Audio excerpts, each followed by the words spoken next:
बिना वारेंट रे पुलिस आपणक घरे पसी परिबो कि? नमस्कार, मु एडवोकेट जयश्री। आईन कहे आपणक घर आपणक दुर्ग।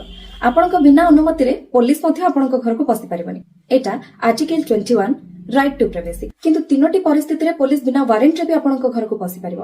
बीएनएसएस रो सेक्शन 45 कहे जदि पुलिस कोनोसी चोर को गोडे गोडे आसुथाय आ से चोर आपणक घरे पसी जाय ताले सेठी बिना वारेंट रे भी पुलिस आपणक घर भीतर को पसी परिबो। बीएनएसएस रो सेक्शन 185 कहे जदि आपणक घर काहर चित्कार सुबे काहा जीवन विपद रे थाए से परिस्थिति रे पुलिस आपणक घरे पसी परिबो। आ तृतीय रे जदि पुलिस पाखरे वारेंट न थाई भी आपण निजे कंसेंट देबे ताले पुलिस आपणक घर को पसी सर्च करि परिबो।